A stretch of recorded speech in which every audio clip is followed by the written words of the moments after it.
duha po na po kay function. So yung function sa Kristohanon, ingon ang Bible sa verse 14, "You are the light of the world." So kita daw ang suga sa kalibutan, kita mo danag sa kalibutan. Asa ta mo danag? Asa ta mahimong suga dapat sa kalibutan. Sa mga tao nga nagpalibot nato, kung makita ang tanan nila daw ang atong mga maayong binuhatan ingon nga Kristohanon. So ato gyud ipakita nga lahi ang kinabuhing Kristohanon. Kanang makita ba nga lahi ka? Dili gyud ta dapat mo sabay sa kung unsa ang kalibutan kay kita man ang hayag, kita ang mulamdag sa ilaha.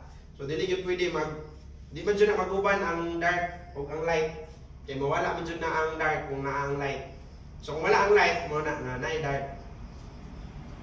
So dili ta dapat makiguban nila. So dapat lahi ta dapat pakita nato ang ato ang kahayag sa kalibutan. Unya asa pa gyud ingon siya dra sa unahan sa verse 15, "Neither do men light a candle and put it under a bushel, but on a candlestick, and it giveth light unto all that are in the house." So dili lang kay sa tibuok kalibutan, kundi dili bisan sa tibuok daw nato nga panimalay. Tanan daw nga naa dira asa balay. So kung dili Christian, kumbaga kung dili Christian, muna nga kita ang mulay sa ilan, pero kung bang sa inyong balay, Kristohanon na silang tanan. So sa man yung padanag. Ang light na pulong kay dili naman na siya ingon ngaran kayo na siya meaning. Murag right pa, kanang pulong nga right, daghan kay na siya meaning. Depende kung asa na nimo siya gamiton, pero pwede siya magamit sa daghan kayo nga kagamitan. Kung mayroon kang right, pwede na right nakatungod. Mura na sila nga spelling. Or right nga tuo. Mura na sila daghan. Ang light po dili lang kay suga. So kumbaga sa inyong balay, Kristohanon na mo tanan. So ana ko kinahanglan dan agad pa. Dili dapat pod kana nga light pa mahimong tanan ta sa atong panimalay, mahimong tanggaan. Ang light kay pwede na gamiton nato sa gaan na butang. Daghan kayo sa Kristohanon karon nga nahimong bugat sa balay. Ambot lang kung nakakita pa mo may ngana ng mga Christian nga Kristohanon siya pero nahimo na hinon siyang bugat sa panimalay, nahimo ng problema sa ginikanan. Kilaagan kasi di ma-problema nga ginikanan ni ngana. Kung imong anak laagan, ma-problema ka oy. Di ba? Maguna-una mo ka asa nakapud to karon. Sa una kuan yun na kayo sila si mama si papa kanang stricto kayo na sila kung makakaon ka sa laing balay. Makasab-an jud nga na kung makakaon mi sa laing balay. Nga na ba? So bisan pag maglaag mi maningkamot jud nga na nga di makakaon. Kaya pag mamatanon ka asa mo ni kaon, ya mo tubag ka dito sab-an ka. Pag wala pa kay kaon, makasab-an ron gyapon ka. So uli lang gyud ka. Pero ingana, natoy one time na nangaon mi sa dito sa Musilingan. Ang sudan nila kay Kuhol. Ang bata kay kanang curious ba na pag kuan mga lahi po nga sudan kay Kuhol. Murag karon pa jud ko makakaon ani. So naibog di kaon kasaban pag uli. Di gila na mo malimtan. So usa sa meaning sa light ingon siya diri sa verse 15 nga and it giveth light unto all that are in the house. So pwede ta mo dan-ag pero kung Kristohanon na sila, mahimuon ta na kang sa imong balay dili ka mahimong bugat. Pwede din na nimo interpret na nga light diha. No, dili lang ka pwede, dili lang ka suga ba since nasuga na mo tanan. Dapat dili ka mahimong kabugaton. Kaya bisan pa ka nang masuga nato nga wala ni siga, himo pa nang kabugaton. Problema na kung tagasa tayo ipuli na. Marta na pud na. Pero musugot tayo sa dili, daghan kayo sa mga Kristohanon karon nga sa ilahang balay noon, imbis sila may Kristohanon, nahimo gyapon sila bugat. Especially sa mga batan-on. So kung Kristohanon ta, atong paningkamutan nga dili ta may bugat. Bisan sa ato ang balay. Dili lang diri no. Or bisan asa, pero especially sa ato ang balay. No, kung subuon ta, mayo gani kayo sa ato na mga bata na dili na subuon kana mo initiate na ka ba? Kaya labi nagdako nakakabalo na man jud ta kung unsay atong angay hinuon. Kabalo na ka kung unsay imong mga responsibilidad ingon nga member ana nga family. Kita kag day pato na hugason sa mga imong paabuton. Oh, so mahimo ta na ta makapagaan sa atong balay. Kira mo? Oh. So ingana na siya ang light ha, dili lang na kay suga-suga ha. Kaya ang light pwede rin na siya pwede po na nimo interpret sa kanang butang nagaan, matawag na mo siya light, dili ba? Mao light. So sa ato pod ingon na Kristohano dapat dili ta mahimong kabugaton sa ato ang balay. Ingon ang verse 15 nga dapat it gave it light unto all that are in the house. So kanindot na lang kaayo kung responsible ka sa inyong balay. No, pag uli si mga mama, nani pagkaon o si mga papa, nani mga pagkaon, limpyo ang balay. Kaya kung gubot, murag gubot sa nani mangutok. Pero kapsay kayo kapsay sa tanan. Sa nga na, gubot po dyan mo. Mga bato. Pero nindot kayo nga sa ato ang balay, dili tamahimong bukat. Then, ang function, dili lang kay mag-light, be a light. So, ang light pod, mahimo po na siyang, tungod sa iyang siga ba, pwede na siya makahatag og warning, pareha ng signal light. So, kung magsiga na siya, di na kinahanglan nga, muingon pa kasi nagsunod di mo, nga mutabo po dire. Kay, enough na ng siga niya, nga nagsunod, kabalo na siya, nga pag dire ni siya motor. Pag mupula na iyang lubot, pasabot na, nga muhunong na, kay nag-break na.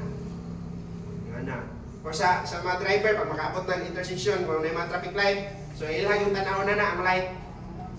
Kung wala yung tao dala sa tunga ba, kanang yung light. Kaya kung dili ka magtanaw na, pwede dyan ka madasmag. So kita, ihimot ang light 3 para mahimong kapsay. Na dapat, una dyan, as a light, function ta na ka nga muhatag kag warning. Kanang mga light kadaganan, dahil sa sakyanan, mga warning yun na sila. Isa ra yung gamit diha nga suga, like for example sa motor, isa ra gyud ang gamit ra sa suga na kanang para mo dan-ag lang, kana sa yung headlight. Pero mas daghan kaayo nga suga diha nga maghatag og warning. Nay mga signal light, upat gyud na sila kabuok. Ang brake light, ang tail light, daghan kay na sila nga gahatag og warning. Pero sa Kristohanon, gamay ra gyud kaayo naghatag og warning. Nag-warning sa mga tao nga nasa palibot ba. Kanang suga ang warningan na nila kana mga sa palibot, dili man ang driver. Kana nasa palibot mo na iyang ginapabalo nga munong siya, nga muliko siya dire or asa siya moadto.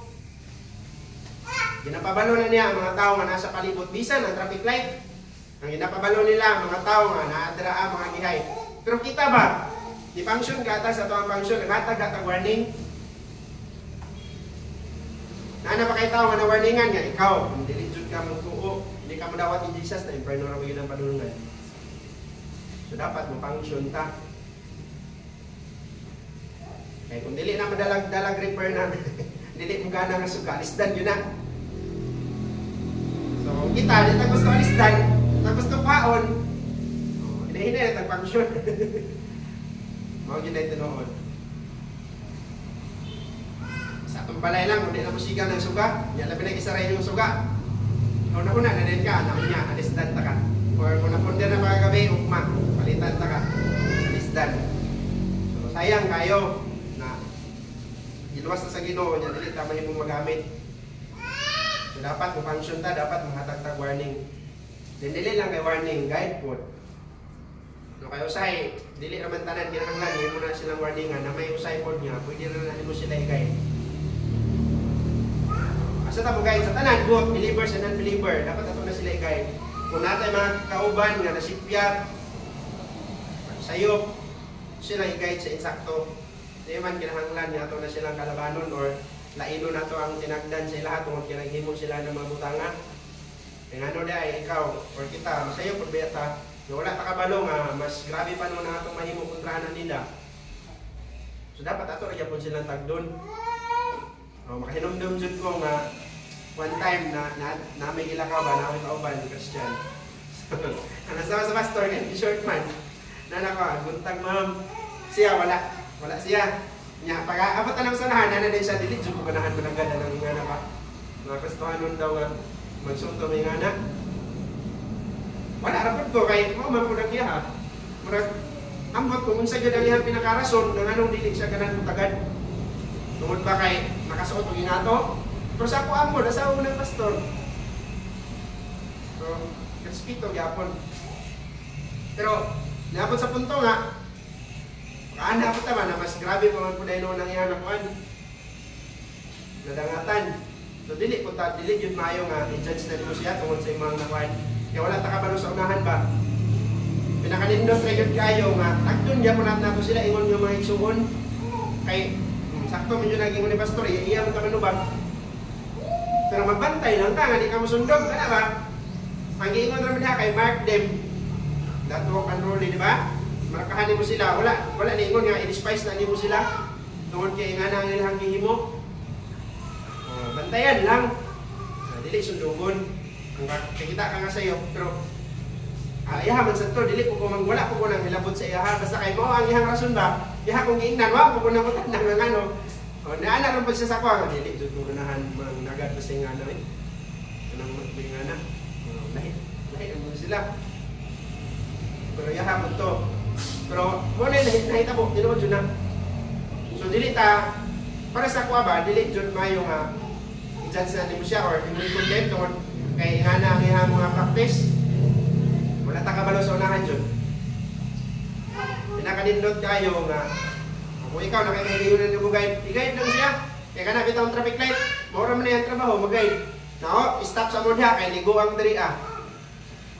Kaya kung wala na sila, ang tao man na magwara-wara diya, pero kung na sila, upside, magtanaw ra ka. Kaya kung di ka magtanaw, disgrasyam dyan ka. Mapinalti, yung nga na ang resulta. So dapat mo-function ta sa ato ang function as a light. Then ikaduha, natay condition. Ningon siya dreo nga, let do men light a candle and put it under a bashing pot o na candle stick. So nana siya ay putanganan. Nana siya ay gibarugan. So ang light, nagyo na siya barugan. Labi ng kandila, nagyo na butanganan. Kaya naman, ang pinaka-purpose na usa, safety.